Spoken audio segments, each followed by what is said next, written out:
Students, USA history से related हमारा ये लेक्चर है।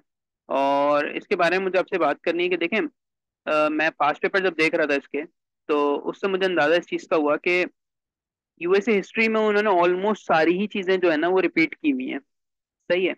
रिपीट इन अ सेंस, जैसे आपका पहला जो टॉपिक है वो कॉलोनीज से रिलेटेड है। सही है।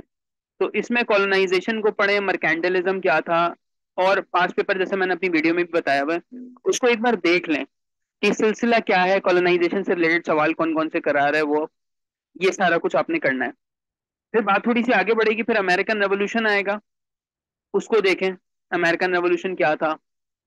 उसके बाद वॉर्स हैं आपके पास, 1812 वाली जो वॉर है, 1814 तक जो चली है, ट्रीटी ऑफ घेंट वाली जो बात है वो, उसको देखना है आपने। जब ये वॉर्स वगैरह खत्म हो गई ना, उसके बाद अमेरिका के अंदर इंटरनल रिफ्ट स्टार्ट हो गए। ठीक है। सही है। 1814 तक वॉर खत्म हुई, अमेरिका एक नेशन के तौर पे आगे आ गया। फिर मॉनरे डॉक्ट्राइन होता है। मॉनरे डॉक्ट्राइन किस बात के बारे में बात करता है? ये कहता है कि जी, हम अब किसी भी यूरोपियन को अमेरिका की तरफ आने नहीं देंगे। सही है। तो इस तरह का एक सिलसिला चलता है। अब मॉनरे डॉक्ट्रिन के बाद से इन्फ्लुएंस ऑफ फॉरेन पावर्स तो खत्म हो जाता है अमेरिका के अंदर। जाहिर है, अब कोई भी जो है वो कॉलोनाइज की पोजीशन में रहता ही नहीं है कि हम दूसरे स्टेट्स को कॉलोनाइज करें, लेकिन इनके इंटरनल रिफ्ट से स्टार्ट हो जाते हैं। तो अब जो कहानी आपको मिलेगी आफ्टर मॉनरे डॉक्ट्राइन, जब आपके पास एंड्रयू जैक्सन साहब आ रहे हैं, एंड्रयू जैक्सन साहब आ रहे हैं, तो अब आपको यहाँ पे वेस्टवर्ड मूवमेंट, ठीक है, क्योंकि ये इनका इंटरनल मामला है। अब अमेरिकन जो हैं वो वेस्टवर्ड की तरफ जा रहे हैं, और दूसरा सिलसिला आएगा सिविल वॉर। सिविल वॉर के बाद होगा रिकंस्ट्रक्शन। ठीक है। अब ये तीन इवेंट्स हम कोशिश करते हैं कि आज की क्लास में करें, क्योंकि इसमें ना कुछ इंटरकनेक्शन नहीं है चीजों का। यहां तक आप देख चुके हो। हम यहां से देखते हैं कि जी इंटरनल रिफ्ट्स कौन कौन से थे। सबसे पहले अगर बात करें, तो इंटरनल रिफ्ट्स में सबसे बड़ा जो मसला ये आ रहा था कि अभी भी हमने अपनी गवर्नमेंट को सेंट्रल गवर्नमेंट रखना है या फिर स्टेट्स के हिसाब से चलेगी वो। दूसरा मसला आ रहा था स्लेवरी का। मैंने आपको बताया था कि जब हम यूएसए का मैप देखते हैं, तो यूएसए के मैप के अंदर बहुत ही खराब मैप बनेगा पे। बहरहाल, यूएसए का जो मैप है उसमें ये वाला जो पार्ट है आपके पास, साउथ वाला, ठीक है, इसको मैं ऐसे लेबल कर देता हूँ। ये मैंने आपको बताया था, ये एग्रीकल्चर वाले थे, तो ना यहाँ स्लेवरी थी। ठीक है। क्योंकि इनका सारा काम किस पे था कि स्लेव्स हमारे पास आएंगे और स्लेव से हम काम लेंगे। जबकि ये वाला जो पार्ट था, नॉर्थ वाला, ये स्टेब्लिश इंडस्ट्रियलाइज पार्ट था। सही है। और सम हाउ ये ना रेजिस्ट करते थे, ये स्लेवरी को बुरा मानते थे। ठीक है। अब जाहिर है 1814 की वॉर जब हो जाती है, तो ये वाला जो पार्ट है, तो मैं दूसरे कलर से शो करता हूँ, येलो से। ये वाला जो पार्ट है, यहाँ कौन रह रहा था? यहाँ पे नेटिव अमेरिकन, जिनको हम कहते हैं इंडियंस। ठीक है, जो पहले से आके रह रहे थे, वो रह रहे थे ऑलमोस्ट। अब वेस्टवर्ड की तरफ मूवमेंट किसकी हो रही है? नॉर्दर्न भी जा रहे हैं और साउदर्न भी जा रहे हैं। सही है बेटा। ये वेस्टवर्ड मूवमेंट हो रही है इनकी। अब जब वेस्टवर्ड मूवमेंट होती है, तो 1790 से लेकर 1829 तक डिफरेंट स्टेट्स फॉर्म हो रही हैं, जिन्हें यूनियन भी कहते हैं। स्टेट्स एडमिशन ले रही थी किसमें? यूनियन में। पहले कितनी थी? 13 आपके पास कॉलोनीज थी। सही है। 11 मजीद ऐड होती हैं, 11 की एडिशन होती है, तो टोटल कितनी हो जाती है? 24 हो जाती हैं।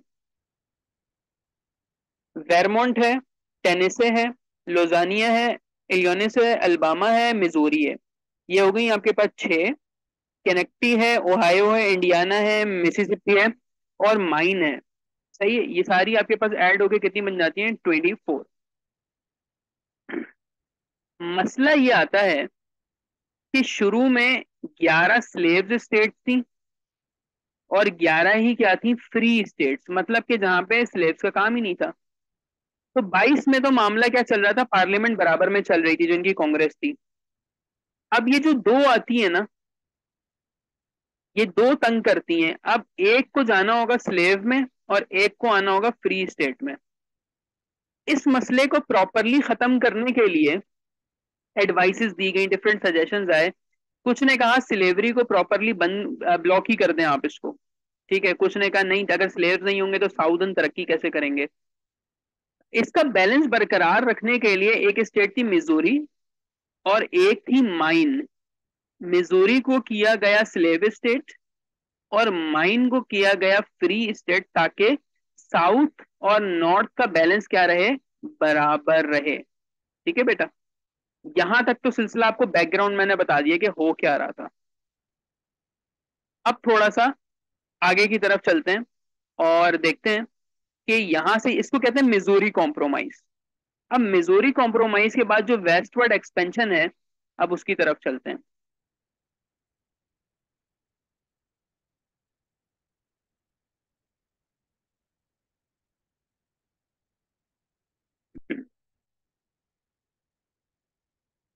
अब आपसे पेपर में क्या पूछा जाएगा, देखो ये आपके पास आ सकता है एज इन आपके पास पूछा जा सकता है शॉर्ट नोट।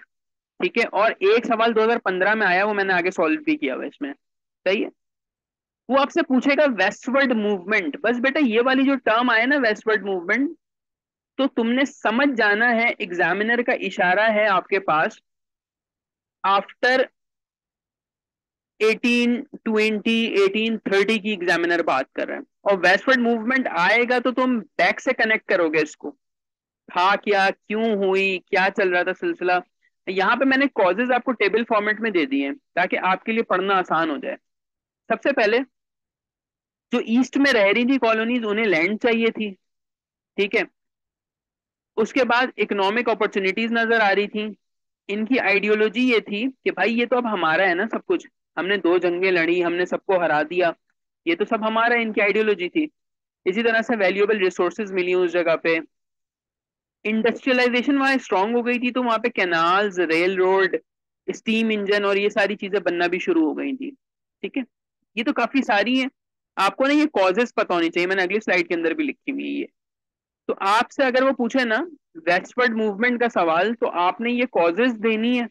और हर कॉज पे अगर तुम 2 से 3 लाइनें भी लिखते हो बेटा, बहुत है। ठीक है।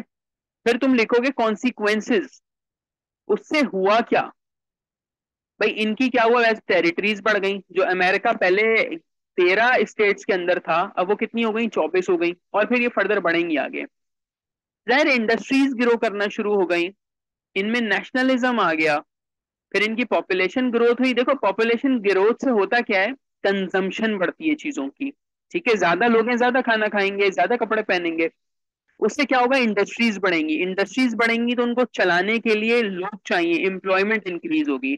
तो हमारे यहाँ कहते हैं पॉपुलेशन ग्रोथ सिर्फ थर्ड वर्ल्ड नेशन जो है ना उसके लिए बुरी है, लेकिन जो फर्स्ट वर्ल्ड नेशन है ना उसके लिए बहुत अच्छी चीज है ये पॉपुलेशन ग्रोथ। सही है। अब ये देखें आप, इस तरह से इनके कॉन्सिक्वेंसेज लिखे हुए हैं, ये आप रीड कर लीजिएगा, ये बेनिफिट हो गए सारे के सारे। 2015 का क्या सवाल है, 2015 में सवाल पूछता है westward movement is the story of annexation concession and order. थोड़ा लंबा सवाल था कि ये इसकी कहानी है, इसको डिस्कस करना है आपने। तो सबसे पहले आप इसका इंट्रोडक्शन देते हैं और बताते हैं कि जी वेस्टवर्ड मूवमेंट जो है वो एक सिग्निफिकेंट चैप्टर है यूएस में। जाहिर है आफ्टर इंडिपेंडेंस ये आगे बढ़े। कॉजेज, इकोनॉमिक अपॉर्चुनिटीज थी। ठीक है। उसके बाद as the young nation sought to secure its interest. Interest क्या थे इनके, भाई उस साइड से कोई हमला ना कर दे, वो भी हमारी जगह है। इसके ऊपर शॉर्ट नोट आ सकता है मैनिफेस्ट डेस्टिनी के बारे में। Manifest destiny is an ideology. ये आइडियोलॉजी है कि पूरा अमेरिका हमारा है, नेशनलिज्म है इनके अंदर, राइट। इसी तरह से वहां पे जो वेस्ट वाली साइड है, वहां से इनको गोल्ड वगैरह मिलना शुरू हुए। तो इन शॉर्ट, लैंड भी थी, इकोनॉमी रीजन भी थे, पॉलिटिकल रीजन भी थे, हर रीजन था इनके पास टू मूव टूवर्ड्स वेस्ट। ठीक है, इसी को आप पूरा कॉपी पेस्ट मार दीजिएगा, हो जाएगा। अब वो कहते हैं कि ये स्टोरी है एनेक्सेशन की।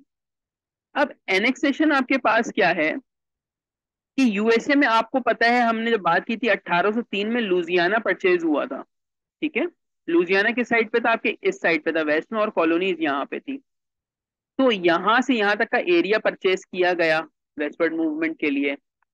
इसी तरह से टेक्सास को परचेज किया गया, मिलिट्री एक्शंस किए गए, एनेक्सेशन हुई।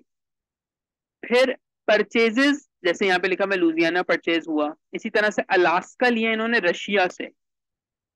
सही है। फ्रांस से कुछ ट्रीटी ली, कुछ स्पेन से ली। कंसेशन क्या हुए, ओरिगोन ट्रीटी हुई 1846 में। ठीक है, क्योंकि ब्रिटेन से मसला इन्होंने सॉल्व किया और यूएस ने अपना कंट्रोल लिया इन एरियाज के ऊपर। सो एग्जामिनर आपसे पूछता है कि वेस्टवर्ल्ड मूवमेंट जो है वो एक स्टोरी है एनेक्सेशन की, कंसेशन की और परचेज की। तो आपने उसको सारे के सारे इवेंट्स बताने के, हाँ जी देखें ये कॉजेस थी, इसकी वजह से हमने एनेक्सेशन की, यानी यूएसए ने एनेक्सेशन की। अब ये जो एनेक्सेशन की कहानी है इसको आप पूरा बताएंगे वहां पे। इस तरह से जो परचेसेस थी, इसका बैकग्राउंड देना है, थीसिस स्टेटमेंट आपको सिखाई थी वो देनी है, कंसेशन यूएसए ने किधर किधर किया, ये सारी चीजें आ जाएंगी। और फिर आप कंक्लूजन में बता देंगे कि यूएस की जो हिस्ट्री है उसके अंदर वेस्टवर्ड मूवमेंट एक सिग्निफिकेंट चैप्टर था। और आप ये सारा सिलसिला डिस्कस करेंगे कि इकोनॉमिक, पॉलिटिक्स, सोशल, रिलीजियस और बाकी जो भी है सिलसिला वो आप इसको बता दें। सही है, ये मेरे नोट्स के अंदर भी पूरा लिखा हुआ है। तो आपसे ये पूछा जाएगा जी वेस्टवर्ड मूवमेंट है जो हुई, उसके कॉन्सिक्वेंसेस वो यहाँ लिखे हुए सारे कॉन्सिक्वेंसेस। तो नाउ आपको ये पता चल रहा है कि एक स्टेट जो है लड़ने के बाद, जंग करने के बाद, इंटरनली जो है वो कैसे अपने आप को मजबूत बना रही है। ठीक है बेटा, वो कहाँ जा रही है अब, वेस्टवर्ड।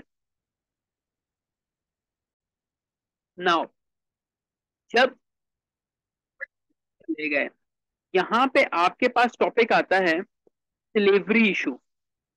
स्लेवरी मैंने बताया साउदर्न वालों को चाहिए थे स्लेव्स, नॉर्थ वाले जो है उसको अपोज करते थे। कहाँ से आते थे ये स्लेव्स, ये स्लेव्स आपके पास आते थे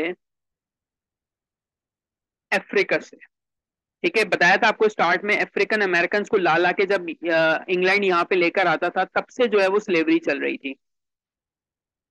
यहाँ पे लिखते हैं जी causes of slavery in USA. Industrialization जो ब्रिटेन की थी ना, ये कॉटन की ग्रोथ थी यहाँ पे। जाहिर है, अब कॉटन निकालने के लिए, उसकी कल्टीवेशन करने के लिए ज्यादा स्लेव्स चाहिए थे, तो इस वजह से यहाँ पे कॉजेज में आप लिखेंगे कि जी कॉटन की वजह से थे। नॉर्दर्न का क्या व्यूज था, यानी जो नॉर्थ वाले लोग थे वो ये देखते थे कि स्लेवरी जो है ना वो गलत है। ठीक है, और क्योंकि नॉर्थ वाले इसलिए इसको गलत कहते थे क्योंकि ये बिलोंग करते थे अपना कोस्टल एरिया से। ठीक है, ये मैं अगर यहाँ ड्रॉ करता हूँ इसको, तो नॉर्थ वाले जो थे, जो आपकी कॉलोनीज थी, उनके पास यहाँ समुंदर है और ये ना ट्रेड के ऊपर थे, तो डायरेक्ट ट्रेड के लिए आपको स्लेव्स नहीं चाहिए। और इंडस्ट्रियलाइजेशन भी हो चुकी थी उस टाइम तक, तो इनको ना स्किल्ड लोग चाहिए होते थे, पैसे देते थे, सब चलता था। तो अभी तक आप जहन में अपना बना लें कि जो नॉर्थ वाला पार्ट था वो अच्छा हो चुका था, और साउथ वाले जो थे वो as compared to north backward थे। सही है, ये आपको पता होना चाहिए। वापसी आते स्लेवरी को, ये स्लेवरी को अच्छा नहीं मानते थे। क्यों, क्योंकि आप जब स्लेव किसी को बनाते हैं ना, तो आप फिर इक्वालिटी नहीं रखते वहां पे। सही है, तो ये वाला एक सिलसिला यहाँ पे चल रहा था यूएसए में इंटरनली। आगे चलते हैं जी, साउदर्न क्या कर रहे थे, वो तो टोटली डिपेंडेंट थे स्लेव्स के ऊपर, और इनकी पूरी इकोनॉमी क्योंकि एग्रेरियन थे, इस वजह से। तो ये आपका एक माइंड मैपिंग हो गई कि क्या सिलसिला है। कॉन्स्टिट्यूशन की तरफ जब आप देखते हैं तो 1789 में इनका जो कॉन्स्टिट्यूशन बनता है उसके अंदर स्लेवरी का वर्ड नहीं है। सही है, लेकिन वहां पे एक बिल ऑफ राइट्स जो फर्स्ट 10 अमेंडमेंट थी, वहां ये कहा गया था कि प्राइवेट प्रॉपर्टी का हक, फ्रीडम ऑफ स्पीच, और भी बहुत सारे पर्सनल ह्यूमन रिलेटेड जो लॉज थे वो सारे के सारे सब पे अप्लाई होते हैं। बट स्लेवरी जो है वो एक ऐसा मसला था कि जिसके ऊपर साउदर्न एहतजाज करते थे कि भाई ये तो हमारे स्लेव रहेंगे, और कॉन्स्टिट्यूशन जो है वो व्हाइट अमेरिकन पे अप्लाई होता है। दूसरा मसला क्या था, स्लेव जो थे वो ब्लैक थे। जाहिर है वो अफ्रीका से आ रहे थे, तो उनको सब्जुगेट किया जा रहा था। सही है। अच्छा जी, उसके बाद कुछ लॉज आए और इसके ऊपर मिजूरी कॉम्प्रोमाइज की हमने बात की। कैंसस एंड नेब्रास्का एक्ट, ये बड़ा मशहूर एक्ट है। इसमें क्या था कि अब इनकी जब एडमिशन हो रही थी, तो इनके लिए ये था कि भाई इनको स्लेव स्टेट रखना है या फिर इनको एज एन फ्री स्टेट रखना है। सही है। और फिर इसमें कहा गया कि स्टेट खुद डिसाइड करेंगी। इस फैसले से साउदर्नर्स जो थे वो तो सपोर्ट कर रहे थे, साउथ वाले, कि हाँ ठीक है स्लेव स्टेट रखो, लेकिन नॉर्थ वाले हैप्पी नहीं थे। आपस में रंजिशें स्टार्ट होना शुरू हो गई। अच्छा जी। अब इस सिलसिले में एक ही तो पार्टी थी, कौन सी थी? रिपब्लिकन पार्टी थी। होता यूं है कि 1830 के अंदर, 1828 में इनके पास इलेक्शन होते हैं। 1830 में पार्टी स्प्लिट हो जाती है। पार्टी स्प्लिट होती है किसमें? विग पार्टी में और डेमोक्रेट्स में। विग पार्टी कौन है? ये एंटी एंड्रयू जैक्सन है। और दूसरे कौन है? डेमोक्रेट्स जो बच गए थे। सही है। आगे चलें, फिर आता है three fifth rule. Three fifth rule क्या है कि 5 स्लेव जो है ना, उन्हें हम 3 लोगों के बराबर काउंट करेंगे in voting terms. Now slaves को वोटिंग राइट भी मिल गए। आगे चलें, आगे क्या होता है? ये सारे आपके पास एग्रीमेंट आते रहेंगे, 1850 का कॉम्प्रोमाइज है, सब कुछ है। हमारे पास मशहूर है डगलस और लिंकन डिबेट। डगलस और लिंकन डिबेट क्या है कि अगेन स्लेवरी के ऊपर बात होती है और काफी हीटेड डिबेट मिलेगी आपको ये। ऑल दो आपको इसमें से कुछ लिखना नहीं है, बट आप किसी भी किताब में या किसी भी रेफरेंस से उठा के लिख सकते हैं 3-4 लाइनों में इसको। ठीक है। अब्राहम लिंकन रिपब्लिकन थे। इन्होंने क्या किया? लोगों को मोटिवेट किया किसके लिए? अगेंस्ट स्लेवरी, अपने लोगों को। और एबॉलिशमेंट की मूवमेंट चलाई गई। 1830 से लेके 1861 का वो टाइम है जब नॉर्दर्न कह रहे थे कि हम अब्राहम लिंकन की क्यादत के अंदर एबॉलिशमेंट मूवमेंट करेंगे। 40,000 से 1 लाख स्लेव्स को नॉर्दर्नर ने आजाद करवाया। ठीक है, क्योंकि डिफरेंसेस थे। अच्छा, अब ये वही चीजें रिपीट हो रही हैं, इसको आप ये मेरे नोट से पढ़ लेना। यहाँ पे एक चीज आती है, ब्लीडिंग कांसास। यहाँ पे क्योंकि वॉर स्टार्ट हो गई, यहाँ होती है सिविल वॉर। सिविल वॉर क्या होती है? जब आपस में लोग लड़ाई शुरू करते हैं अपने इदारों के साथ। ठीक है। अब ये आप लोगों को बहुत अच्छी एग्जांपल पता है कि पाकिस्तान के अंदर भी एक तरह से सिविल वॉर एरप्ट हुई थी अराउंड 8, 9, 10 मई को, जिसमें इदारे और लोग अपने ही मुल्क के आमने सामने आ गए थे। अच्छा जी, कैंसास हुआ, ब्लीडिंग कैंसास हुआ। उसके बाद अब्राहम लिंकन ने टेक ओवर करते हैं। अब्राहम लिंकन, साउथ में इलेक्शन होते हैं और अब्राहम लिंकन जो है एक एंटी स्लेवरी रिपब्लिकन पार्टी के मेंबर बन जाते हैं। सही है। एंटी स्लेवरी यानी कि स्लेव्स के अगेंस्ट। सही है। सिविल वॉर स्टार्ट होती है। नॉर्थ एंड साउथ दोनों के अपने अपने डिफरेंसेस हैं।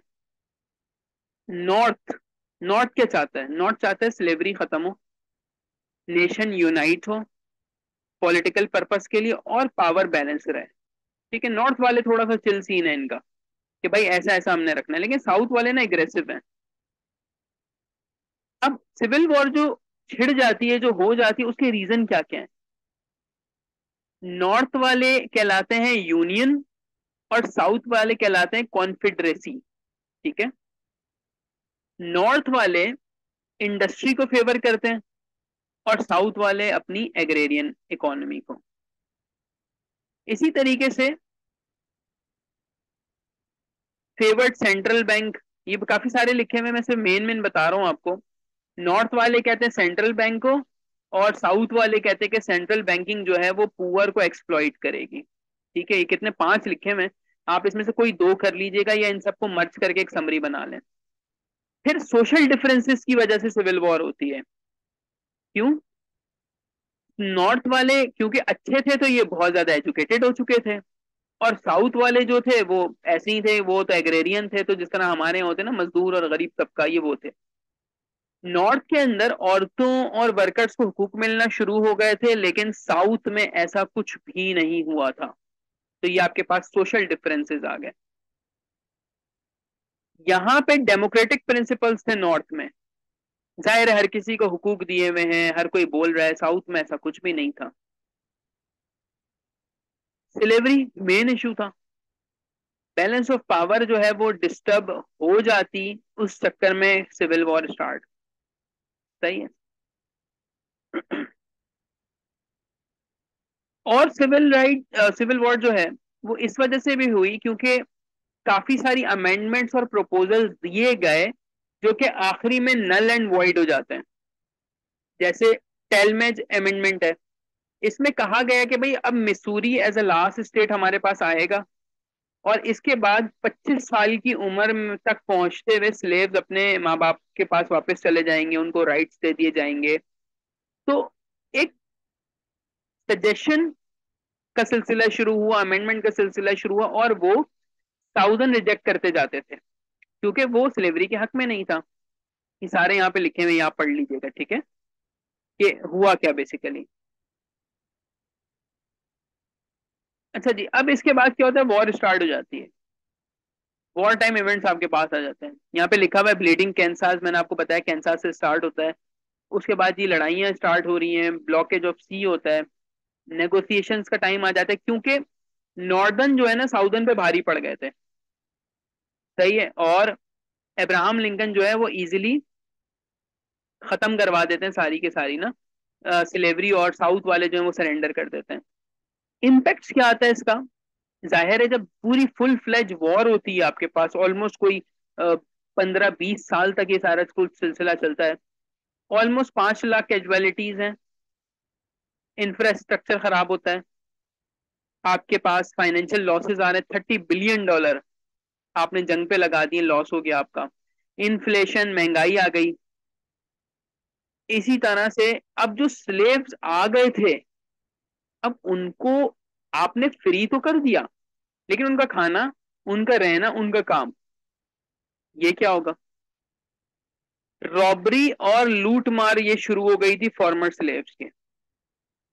ठीक है। ब्लैक कोड 1865, अब क्या हुआ था कि साउदर्नर जो बच गए थे वो अपने स्लेव्स को रिकैप्चर करना शुरू हो गए।